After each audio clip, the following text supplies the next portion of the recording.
medarbejdere på Niels Brock.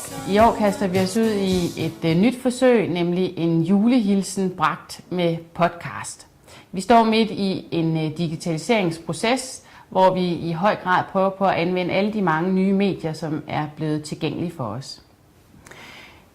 Vi har et erklæret mål om, at vi vil være landets mest digitaliserede uddannelsesinstitution, og nu kaster vi os ud i et forsøg med en julehilsen i første omgang. Året, der er gået rigtig godt på en stribe områder. Vi har lige været til et bestyrelsesmøde i går, hvor vi har kunne runde 2007 af. Resultatet ser rigtig fint ud. Vi har endnu i år, der kommer vi ud med sorte tal på bundlinjen. Det er ikke et stort overskud, men det er sorte tal på bundlinjen. Så har 2007 været et år, hvor vi for alvor har fået sat gang i en masse udvikling.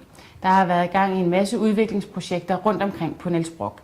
Det glæder mig, at vi nu er kommet ind i en fase, hvor vi for alvor kan få sat gang i noget udvikling på Niels Brock. De ting, som har markeret sig tydeligt i løbet af 2007, er etableringen af vores nye salgsakademi. Jeg er meget spændt på at se, om det fortsætter den succes, som det i hvert fald har været i starten, hvor vi har oplevet en søgning, der har været meget, meget større, end vi har set normalt, til netop detailuddannelserne. Det at få organiseret os i søjler har vi jo mødt lidt modstand rent politisk, i hvert fald de tanker, der ligger omkring dannelsen af de nye erhvervsakademier.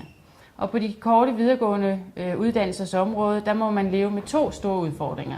Den ene, at navnet nu skal ændres, så de ikke længere hedder de korte videregående uddannelser, men erhvervsakademiuddannelserne. Nu må vi håbe, at erhvervslivet kan finde ud af at ændre navn igen. Det er den ene udfordring. Og den anden udfordring er, at vi altså skal indgå i de her nye erhvervsakademier, som skal dannes. Nu er det så blevet skudt et halvt år, så i hvert fald omkring sommeren 2008. Der er en masse forskellige ting, der skal falde på plads, inden at det her det kan blive en realitet.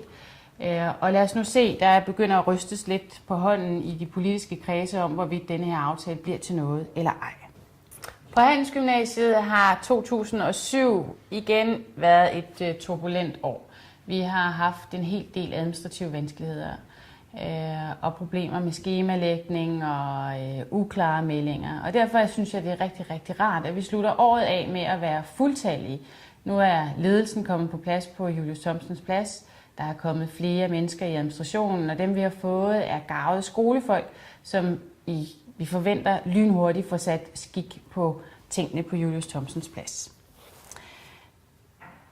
En anden ting, som har optaget os meget her i 2007, har jo været Bertel Haarders rejse med os til Kina i september i år.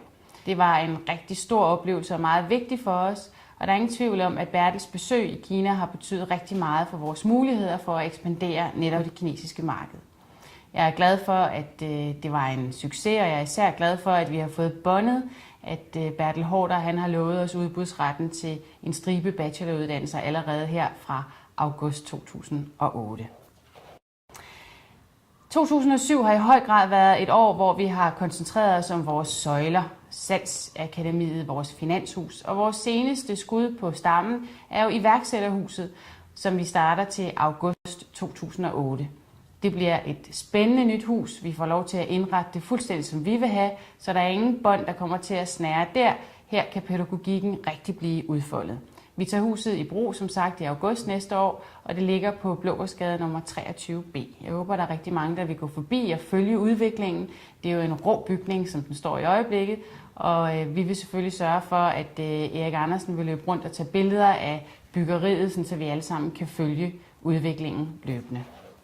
Så vil jeg slutte af med at sige en stor tak. Tak for for den indsats, der er blevet gjort. Både for dem, der virkelig har været i front og har ydet et stort stykke arbejde, og for alle dem, der måske ikke har nydt den store opmærksomhed, men i det daglige har ydet en kanonstor indsats. Tusind tak til jer alle sammen. Det er derfor, at vi klarer så godt, at vi er erhvervslivets skole, og at vi kan se frem til et nyt og spændende år i 2008. Rigtig glædelig jul til alle sammen.